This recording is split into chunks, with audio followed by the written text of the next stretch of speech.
Verbal ace, beatboxer from outer space. Take my money! Well, folks, I gotta say, part of me believed this day would never actually come. Yet, here we are. I just finished the entirety of Season 1 of Hazbin Hotel, the official final series. But before I go any further, this will be a very spoiler heavy review, so if you haven't seen it, then I recommend clicking off the video and finding something else. But if you have seen it or you don't care, then, well, actually, if you don't care, then why are you even here? But if you have seen it, then let's go. Let's continue. Just in case people who still haven't seen the show are still here, to recap, Hazbin Hotel is an animated series created by online indie creator Vivian Medrano, hope I'm pronouncing that right, also known as Vivzipop. Now, Hazbin Hotel originally started out as a completely different project called Zoophobia. I might do a later video exploring this a bit more because it does seem to be often overlooked. A lot of the same characters from Hazbin Hotel originated in Zoophobia, or I think they did, and later were repurposed into a new series. And for whatever weird reason, they abandoned the best design. Development for Hazbin Hotel lasted years. In fact, it took around a decade, I believe, for the pilot to officially come out. And the full series, which was released on Amazon Prime, also took like around 5 years for it to come out as well. So this was like a really long time in the making, is what I'm trying to say. There was also a spin-off series created called Helluva Boss, which is kind of like impressive how they're able to make an entire show while also making an entire other show. I don't want to get too much into that because this video isn't really about this, but one thing I do want to say is I find it neat how it's in the same universe, but they're not like constantly referencing each other all the time. It just kind of it's just a separate story that's in the same world. Although I do have to wonder, what is like the timeline everything happens? Which one do they happen at the same time, or I don't know. It's not a big deal. But this really is astonishing because it's not every day a humble webcomic evolves into a fully big budget TV series, and I really hope it happens to more indie creations in the future. Now, I haven't really been waiting nowhere near as long as most fans, but this is a series that still really means a lot to me, and I really want to see it flourish and succeed. But that brings us to the question of, does the final product deliver on what we've been hyped up for? So, what is this even about, really? What's the story? Well, Hazbin Hotel is about Charlie, the Princess of Hell, along with her girlfriend Vaggie, and they build a hotel in hell, a hotel hell, where they try to redeem sinners. That way, they can go to heaven and solve hell's overpopulation problem before the exorcists show up and kill everybody. So right off the bat, we see a recreation of the story of Adam and Eve, where they created humanity and Lucifer tricked them, but we see things from a bit of a different perspective. This time we're told about Lilith, Adam's original wife, who was kicked out of the Garden of Eden for wanting, get this, equality. I know. And this isn't just like a new random thing. This is like actual Bible lore. God literally said, nah, screw that, get out of here, bitch. And so, because of that, Lilith and Lucifer together started Hell. Something that I like about this series, or I guess like in premise, is the element of nuance. So, not to like knock religion or anything, but for years they have kind of done some pretty crazy stuff and got away with it, like the Salem witch trials is one example. And this series is kind of about exploring the nuances of all that, the gray areas. Heaven isn't necessarily bad. Hell isn't good either, but neither of them are really as good or bad as you think, and that's what I find really interesting. In concept, though, in concept. And it's like, who decides what's right and what's wrong? Why are those on top, the ones in power, always said to be better than the ones below, even when they, are just as bad? In concept, it's almost a critique of class systems, how those on the bottom are often left behind and forgotten, but because they do horrible things, but at the same time they're forced into those horrible situations by the ones on top. And I don't want to go too far into this because I'm actually working on a Watchmen video. I'm planning on doing a segment about the history of heroes and how the perception of a hero has changed over time. So I'll be talking about this a lot more there. Now, notice how I keep saying in concept. That's because a lot of these ideas, though amazing, they're kind of handled a little weird. Before I get into the whole nitty gritty of it all, I want to talk about mainly the like surface level stuff with this series, what I do and don't like. A common criticism with both early Hazbin and Helluva Boss is that, oh, the humor is all the same. It's just cursing or sex. And I feel like the final version of Hazbin, not as much. There's like a bit more variety to the jokes, but I do want to get into that a bit later on. So it feels a lot more professionally made than Helluva Boss. That could be because there's a full like studios and stuff behind it. Because with Helluva Boss, sometimes something would like happen, and then by the next episode, it'd feel like they just kind of forgot about it. Like everything would reset, and there were a lot more kind of like filler stories that didn't really like add anything. Hasbin feels a bit more consistent, but that could be because it's a lot more serialized than Helluva Boss, which Mm, either way, like, I don't think episodic things are automatically bad and serialized things are automatically good, but, like, I don't know. It depends. The animation is beautiful as always. I think Vivian's style is very sharp. It's almost too good in a sense, because then, like, all the background characters just have really great designs, but then it's kind of, like, sad, because now it feels like the design is, like, almost wasted. I don't know. So Hazbin Hotel is a musical, and I could understand how some people maybe won't care for that.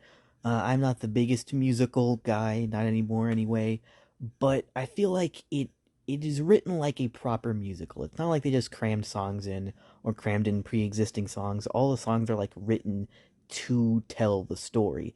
The thing is though, there are two original songs per episode, which seems a bit excessive. Like you can maybe cut back on some of that. You don't need that many songs, and I could absolutely see if someone doesn't like that. The thing is, though, a lot of the voice actors are Broadway actors, which I actually think is pretty neat, instead of just, random actors, so they're used to singing. One of the big criticisms, and I will admit this is kind of overblown, is the cursing. It all kind of started like this one meme about it, and it just kind of kept going and going until it was just all the memes like, oh, it has been Hotel and Hoover Boss are just cursing. And then at one point, like, devolved into just like actual harassment of people just like straight bullying Vivian. I don't know. But the thing is, with all that being said, it is still pretty true though. There is too much cursing.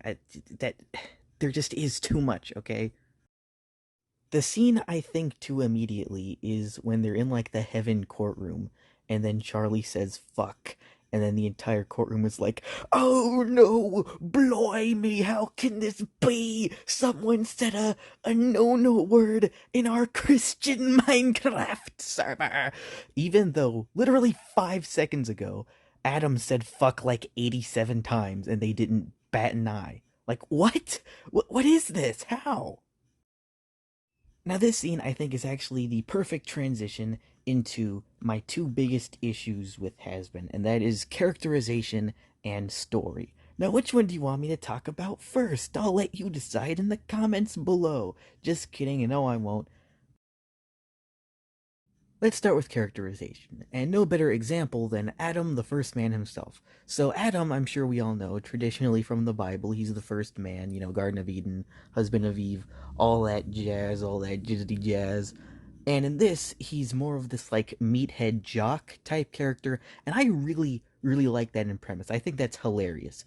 But the thing is, the way they convey it is they just have him be this absolutely insufferable asshole all the time, and it feels unrealistic. Like, you expect me to believe that this man is like one of the high priests of heaven or something, despite the fact that he's just like blatantly a douche. Like it's not like he hides this behavior or is like, somewhat kind of mean, but like only around demons or something. To the point where it's like believable that okay, yeah, I could see how someone would confuse him for a good guy. Like, nah, he's just straight a bad guy. And then we look at Charlie. So I liked her in the pilot, but I feel like as the series went on, I started to get a bit more and more fed up with her. Like they made her too naive and too much of, I don't know. Because there's one scene in episode 4 where she goes to confront Val about angel dust, but then, she gets very, like, mad at him. She, fires up like Human Torch, but then angel dust stops her and is like, no, go away. It's a very tense moment. But then after she leaves for, like, the whole rest of the episode, she just kind of, like, sits there and cries, and, like, the crying becomes so cartoony, like, her face turns into a pug and her eyes, like, pop out, and it's like, like really?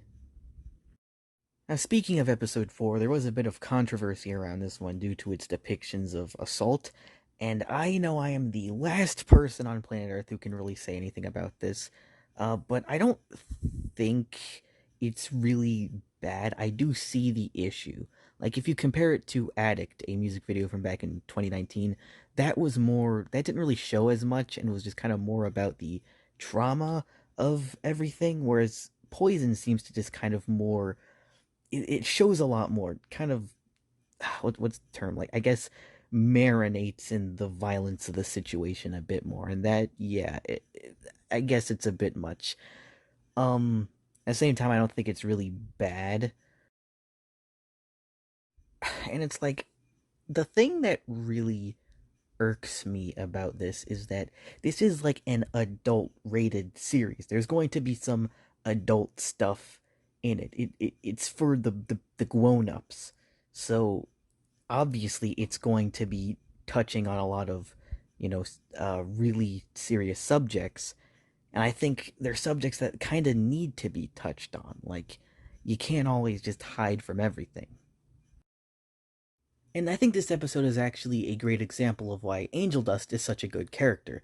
He's a victim that is perceived as a villain. He's forced into this system that abuses and takes advantage of him, and he thinks that he has no escape. But that's part of why his relationship with Husk is just so darn wholesome, because they both are kind of these prisoners of this system, and that's what kind of makes them bond with each other. The fact that they're not alone, that they're in this fight together, is what makes them strong. Aside from Angel, the only other guest at the hotel is Serpentius, who's like a snake guy. And if you've seen any of my recent Hazbin videos, then you know I despise this man with a burning passion. You see, he's this very, like, I don't know, Dick Dastardly, Snidely, Whiplash, stereotypical villain type character, and I freaking love that trope. The thing is, I don't really love that trope when it's, in a adult series that's supposed to be about things like, I don't know, drug addiction and assault. That just seems really weird and out of place to me. He ends up actually joining the main good guys, and it's revealed that his archenemy Cherry Bomb, he actually has like a crush on her, and so he's like constantly trying to impress her and failing and stuff. I thought that was funny. I grew to like him a bit more later on, but the thing is, like, for a show that's like mainly supposed to be about redemption, and he's like the only other character aside from Angel who's at the Redemption Hotel, yet he's too much of a comic relief character to really take his redemption arc seriously. Also, he dies. Yeah, he straight up dies. I feel like his death is really anticlimactic. Like, it just happens just, well, I'm trying to snap, you can't really tell, but it happens just like that. Like, I feel like they should have maybe played it straight and had it be more dramatic. And the thing is, though, after he dies, he gets sent to heaven, which just opens up so many questions. If, like, where did Adam go when he died? Like, where do demons and angels normally go when they die? Did he get sent to heaven because he was a good person or because he died? Like, who decides you get sent to heaven? Does it just, like, happen randomly? Like, oh my god, no. Did anyone else notice they gave Cherry Bomb jiggle physics? No? Anyway, Nifty. So, Nifty is mostly a comic relief character, a good comic relief character, but a comic relief character nonetheless. And she feels kind of different from her pilot self, but I like the newer one a lot more. The pilot one didn't really make a whole lot of sense to me. I like current Nifty. Alistair. Now, Alistair is a character that pretty much everyone likes. I mean, I think he's okay, but yeah, everyone likes him. Now, the reason why I think is that he's one of the few characters that's like made to be menacing and threatening, and they play it straight. Like, they never break up the tension or anything. Like, Valentino, I was a bit disappointed by. I get what they were going for, but he feels a lot more just like a whiny kind of, I don't know, and I get it. Like, yeah, that's kind of the point is that he's this like whiny pimp gangster, but still, that was like a bit disappointing. But Alistair is very consistent with his personality. His motivations are still pretty mysterious. We don't really know a whole lot about him. He has this weird fixation on Charlie for whatever reason, and at the very end of the last episode, we do see him in a much more weaker state, and I that is when I started to like really be interested in Alistair and who he really is. But still, not a whole lot to go off with him. He's mostly just kind of there. Lucifer, I feel I was a bit worried when I first heard about how they were going to do Lucifer, having him be more of a kind of wacky, goofy, goober goofball.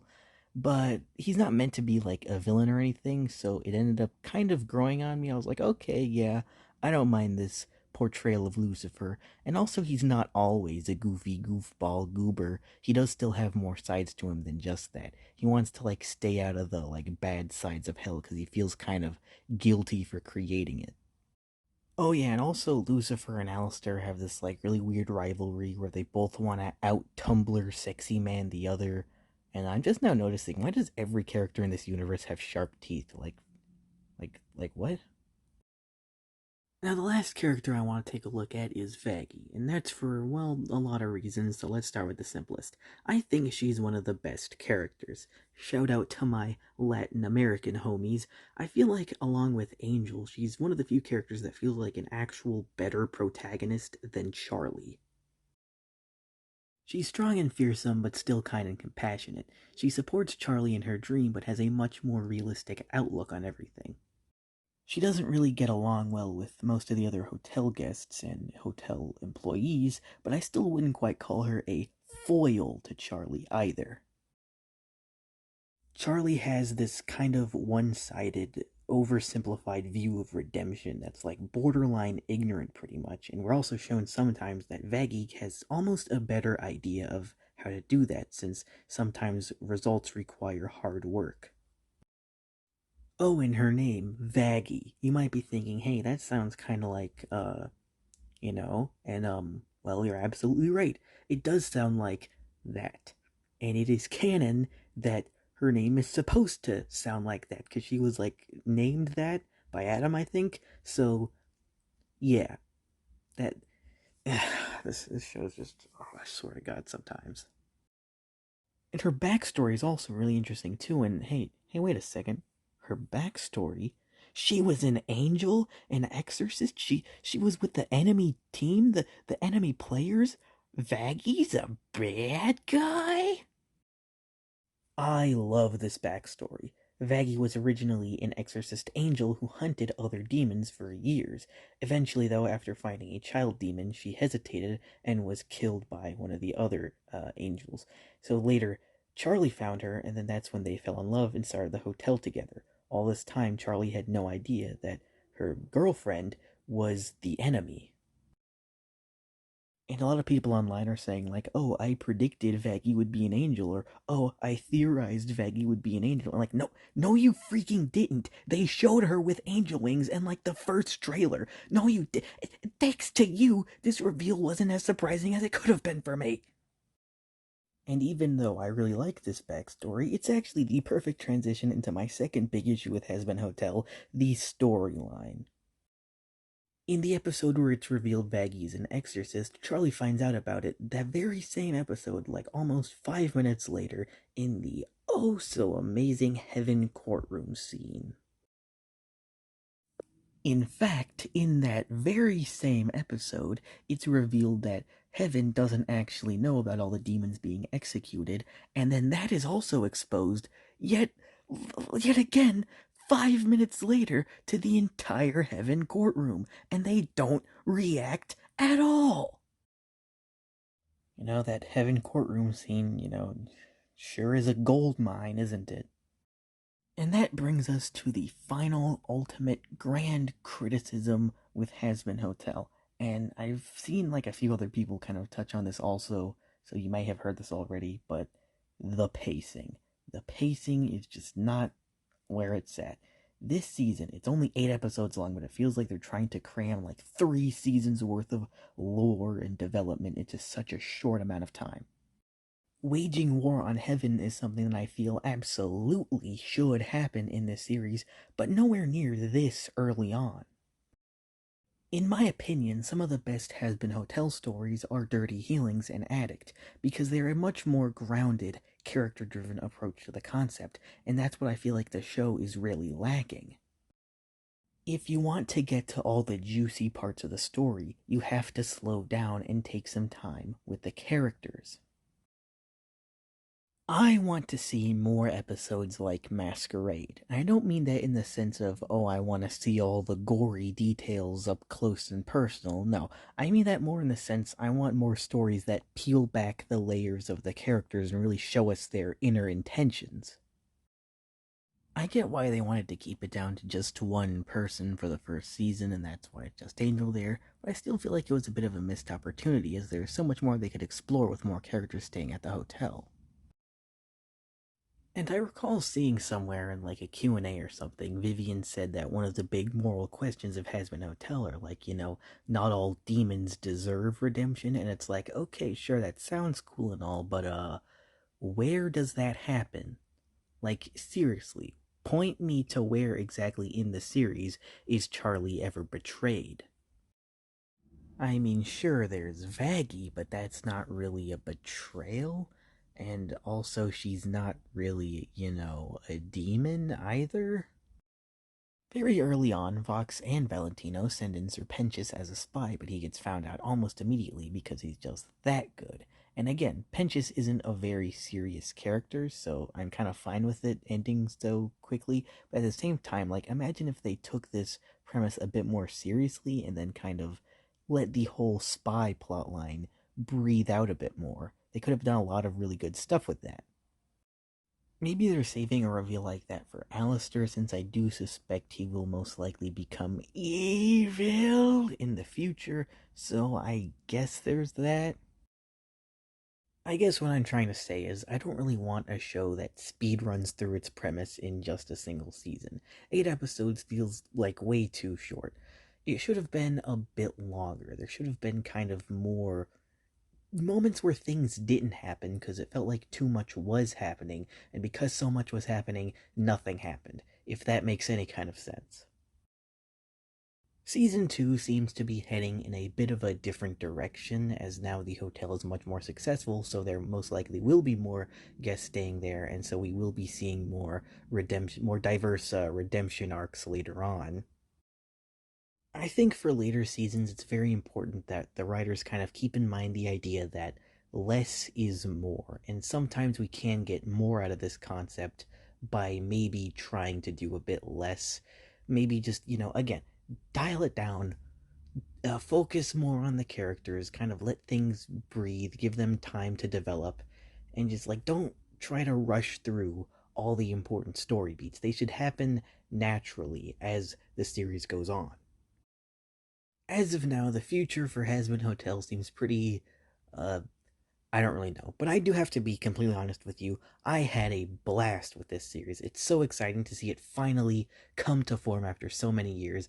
And I love all the songs, and I love most of the characters. And I kind of hate to say this because I feel like everyone's saying it. Like, it's so likable, but it's also so frustrating. And it'd be so much easier if you were just straight good or bad. But no, it just has to be complicated, doesn't it? And this video is also a lot of fun to make as well. I had to rush to. I dropped everything so I could rush to make this. I wanted to make this as quickly as possible before the Verbal Ace meme died, and it probably already is dead by now. But again, I also wanted to wait till the series was over to review it because I noticed a lot of other channels can just be like reviewing it again as each new episode came out. I'm just gonna come out and say it. That's kind of weird. You don't gotta be doing that. You don't. No. But anyways, this has been Bradworst, and I literally can never use the phrase has been ever again without thinking of this series. Screw you, Vivzy Pop, for ingraining this into my brain. Signing off!